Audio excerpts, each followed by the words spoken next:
नमस्कार। आइए आज जिस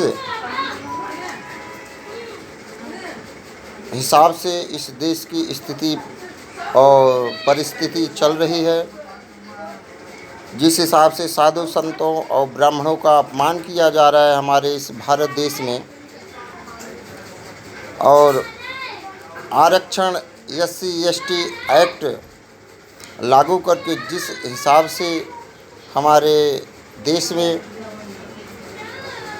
एक दूसरे समुदाय ब्राह्मण समुदाय के विपक्ष में साजिशन उनको अपमानित किया जाने का कार्य किया जा रहा है।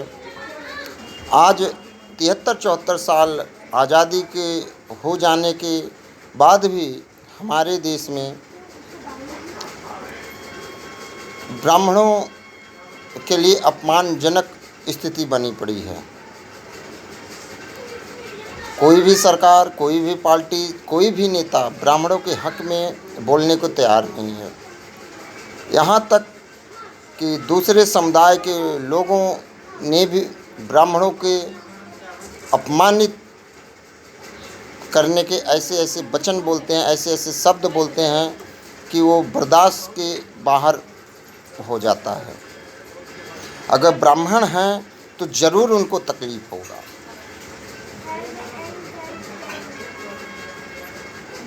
क्योंकि यह एक अपमानजनक भाषा का प्रयोग करते हैं। अगर सत्यता उठाइए तो देखेंगे तो ब्राह्मण हमेशा से बढ़ चढ़ के इस देश के प्रगति में, इस देश के उजागर होने में साथ देते हैं। लेकिन आज हमारे देश में ब्राह्मण साधु संतों को एक साजिशन तौर पे अपमानित किया जा रहा है। सरकारें आती हैं चली जाती हैं, लेकिन इनके लिए कोई बोलता नहीं। ब्राह्मणों के साथ भेदभाव क्यों करती है सरकार? इसका जवाब सरकार को देना चाहिए। इस देश की सरकार ब्राह्मणों के मान सम्मान को ठेस पहुंचाना क्या सरकार की नीयत बन गई है? ब्राह्मणों के हितों की रक्षा करना क्या सरकार की दायित्व नहीं है? ब्राह्मणों को उनके कर्मों से वंचित करना सरकार की नाकामी को दर्शाता है। ब्राह्मणों को 10% की आरक्षण सिर्फ कहने के लिए दे रखी है इस देश के कानून, इस देश की सरकार, लेकिन आज तक आरक्षण नहीं मिला। दिल्ली में SC/ST वालों को दिल्ली विधानसभा के चुनाव में उनको 7 सीट उनके लिए आरक्षित कर दी गई। क्या ब्राह्मण नहीं थे? अगर उनको 10% आरक्षण दिया गया है तो क्यों नहीं उनके लिए किया गया? सिर्फ ब्राह्मणों को बेवकूफ़ बनाने के लिए ऐसा कार्य सरकार कर रही है। 10% का सिर्फ एक प्रलोभन दे रखी है, लेकिन उसका फ़ायदा हमारे देश के ब्राह्मणों को नहीं मिल रहा है, साधु संतों को नहीं मिल रहा। इनके लिए भी एक विशेष प्रकार की कानून प्रक्रिया बनानी चाहिए सरकार को। अगर नहीं बनाएंगे तो इस देश में ब्राह्मणों के लिए रहना बड़ा मुश्किल हो गया है। मैं इस देश के कानून व्यवस्था ब्राह्मणों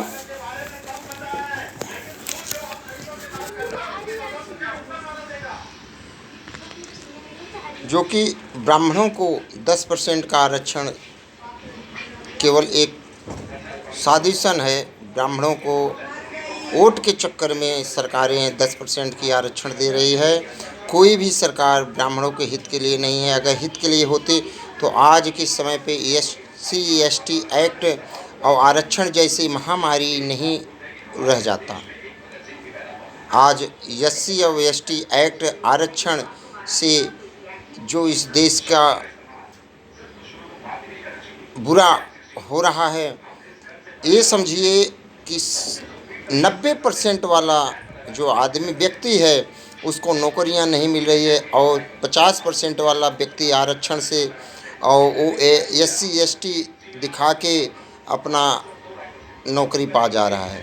क्या ये इस देश की संविधान कहती है? इस देश की संविधान इस देश को शर्म करना चाहिए कि एक पढ़ा लिखा बंदे जो आदमी है उसको नौकरियां नहीं मिल रही है, एक अनपढ़ बंदे को नौकरी मिल रही है, तो कहाँ से इस देश का तरक्की हो सकता है? देखिए, SC ST एक्ट जो है गांव में के साथ साथ आज के समय पे शहर में भी लागू है।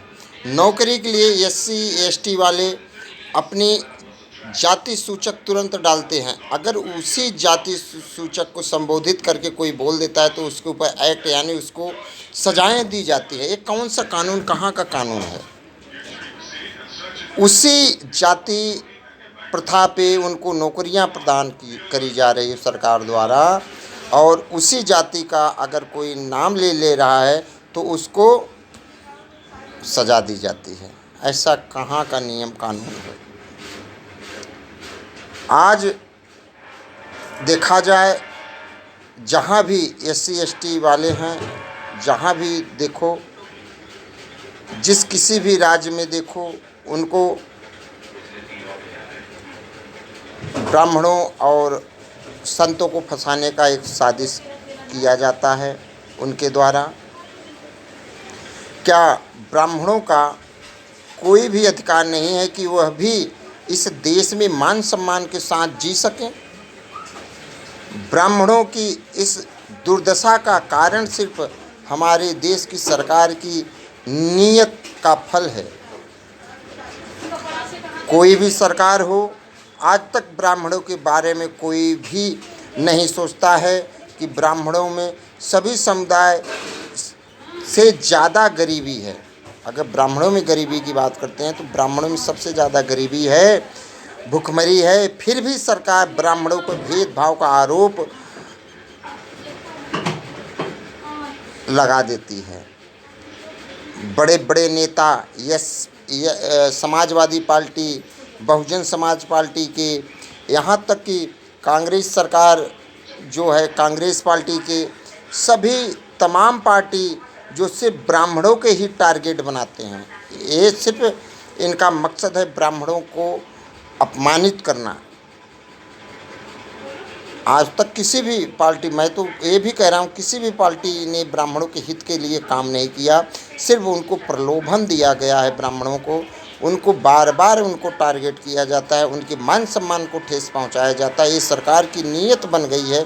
सरकार इस पे अपनी सफाई नहीं दे पाती है।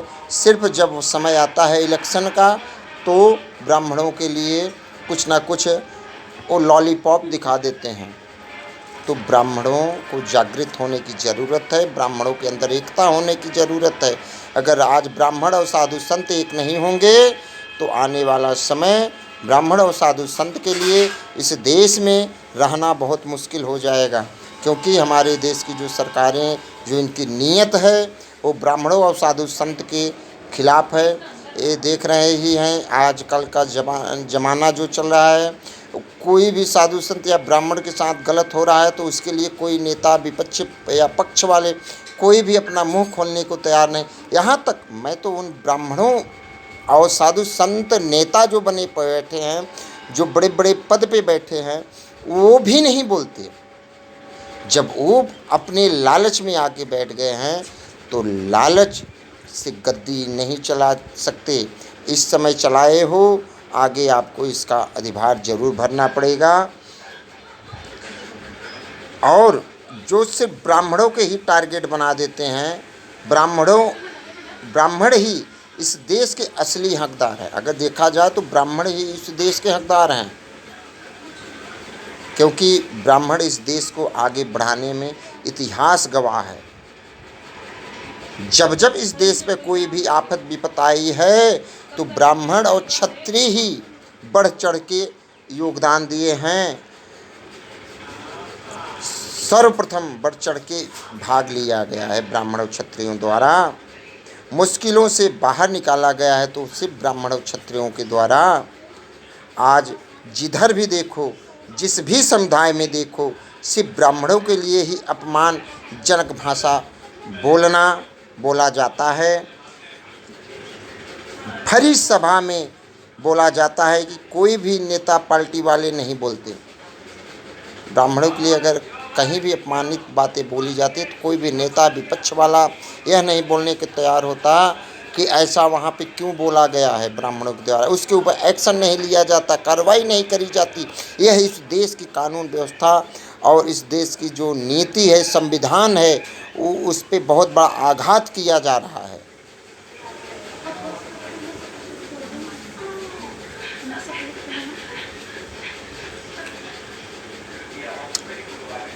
कोई भी नेता पार्टी वाले नहीं बोलने के लिए तैयार होते।